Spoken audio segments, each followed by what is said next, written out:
જિલ્લા પંચાયતના પ્રમુખ તરીકે પરુષાબેન રહ્યા છે. પ્રમુખ તરીકે પરુષાબેનને કેટલો બધા વિકાસના કામો કર્યા છે. હમણાં આપણા ખાનસિંહભાઈ વસાવા અને ફતેહસિંહભાઈ વસાવા આ બધા પીઢ અનુભવી છે. કરણ વસાવા એ અમારો જમાઈ થાય. પણ તમે જો આજે પાર્ટીને જીતવા માટે મેદાને નીકળ્યા છે. અને આપણા મોતીભાઈ વસાવા પૂર્વ વન મંત્રી કે જેની પાસે એટલું બધું નોલેજ છે મોતીભાઈ પાસે કે ગુજરાતમાં કોઈ આદિવાસી નેતા પાસે નોલેજ નથી એવા આપણા બ્રિલિયન્ટ મોતીભાઈ વસાવા છે.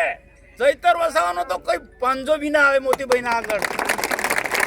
તો આપણી પાસે આવા પીઢ નેતા છે ને આ બધા ચીગદા તાલુકામાં આવ્યા છે. તો આપ સૌને વિનંતી કરું છું, ઘરે ઘરે જઈને કોઈ નેગેટિવ વાતો કરે છે, ખોટી વાતો કરે છે, એને કાઉન્ટર કરવાનું છે. ભારતીય જનતા પાર્ટી એલફેલ લોકોની પાર્ટી, ઠગ લોકોની પાર્ટી નથી. નરેન્દ્રભાઈ મોદીની અને ભૂપેન્દ્રભાઈ પટેલની પાર્ટી છે. અને જે વચન આપે છે તે પૂર્ણ કરે છે. તો સૌની અપીલ કરું છું, આપણે ઘરે ઘરે જઈ અને કમરના નિશાનને તાલુકા પંચાયત અને જિલ્લા પંચાયતના આપણા બધા જ ઉમેદવારોને ખૂબ મોટા માર્જિનથી જીતવાના છે.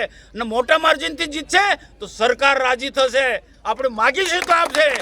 તો સૌની અપીલ કે આ ગરમીની અંદર આપ પધાર્યા છો, આટલી મોટી સંખ્યામાં બધા કામે લાગી જશો તો પેલા લોકોના સુપડા સાફ થઈ જવાના છે. સૌને નમસ્કાર. ભારત માતા કી જય.